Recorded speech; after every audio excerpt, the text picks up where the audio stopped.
चलिए दिन की शुरुआत में पहली खबर की ओर रुख करते हैं। पश्चिम बंगाल चुनाव 2026 को लेकर बहुत बड़ी अपडेट सामने आई है। 15 बूथों पर दोबारा मतगणना शुरू होगी। जी हां, पश्चिम बंगाल विधानसभा चुनाव 2026 के बीच चुनावी प्रक्रिया की निष्पक्षता को लेकर उठे गंभीर सवालों के बीच दक्षिण 24 परगना जिले के 15 मतदान केंद्रों पर दोबारा मतदान यानी कि रीपोलिंग शुरू हो गया है। Election commission of India (ECI) ने 29 अप्रैल को हुए मतदान को इन केंद्रों पर रद्द कर दिया था, क्योंकि कई स्तरों पर अनियमितताओं की शिकायतें सामने आई है।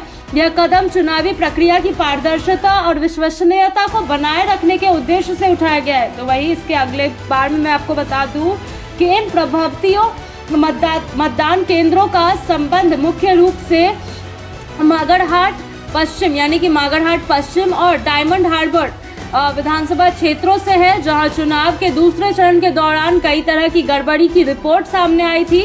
शिकायतों में सीसीटीवी कैमरा के काम न करने या जानबूझकर बंद कर देने की आरोप शामिल है। इसके अलावा कुछ इलेक्ट्रॉनिक वोटिंग मशीन यानी कि ईवीएम में पार्टी के चुनाव चिन्हों को टेप से ढका हुआ पाया गया, जिससे मतदाताओं की पसंद प्रभावित होने की आशंकाएं जताई गई। हालांकि अधिकारियों द्वारा दिन के बाद में सुधारात्मक कदम उठाए गए, लेकिन तब तक बड़ी संख्या में मतदान हो चुका था। इन घटनाओं के बाद चुनाव आयोग द्वारा नियुक्त विशेष पर्यवेक्षकों ने विस्तृत जांच की। जांच के दौरान उन्हें कई चिंताजनक तथ्य मिले, जिसके आधार पर उन्होंने रीपोलिंग की सिफारिश की। फाल्ता जैसे क्षेत्र में 100% मतदान दर्ज होने की रिपोर्ट ने भी संदेह की ओर आगे बढ़ा दिया है। हालांकि कई राज्यों में और राजनीतिक दलों ने अधिक संख्या में बूथ पर दोबारा मतदान की मांग की थी, लेकिन आयोग ने सत्यापित तथ्यों के आधार पर केवल 15 मतदान केंद्रों तक ही इस प्रक्रिया को सीमित रखा है। इस पूरे घटनाक्रम ने राजनीतिक माहौल को और अधिक गर्मा दिया है। भारतीय जनता पार्टी यानी बीजेपी ने चुनाव आयोग के फैसले का स्वागत किया, लेकिन यह भी दावा किया है कि गड़बड़ी सिर्फ 15 बूथों तक सीमित नहीं है। वहीं ऑल इंडिया तृणमूल कांग्रेस यानी TMC ने पारदर्शिता को लेकर सवाल उठाए हैं और आरोप लगाया है कि कुछ फैसले पार्टी प्रतिनिधियों को विश्वास में लेने के लिए बनाए गए हैं।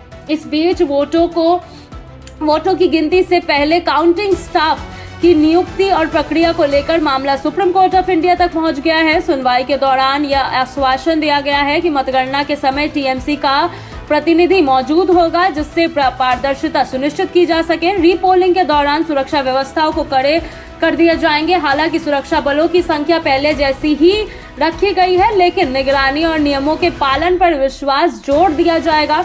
मतदान प्रक्रिया शाम 6 बजे तक जारी रहेगी और पूरी प्रक्रिया को सख्त निगरानी में संपन्न कराया जाएगा। पश्चिम बंगाल में अब तक दोनों चरणों में 90% से अधिक मतदान दर्ज किए जा चुके हैं, जो अपने आप में एक बड़ा रिकॉर्ड माना जा रहा है। ऐसे में यह रीपोलिंग चुनाव के अंतिम परिणामों को प्रभावित करने में अहम भूमिका निभा सकती है। 4 मई को होने वाली मतगणना से पहले राज्य में राजनीतिक सरगर्मी अपने चरम पर है और सभी दल इन घटनाक्रमों पर कड़ी नजर बनाए हुए हैं।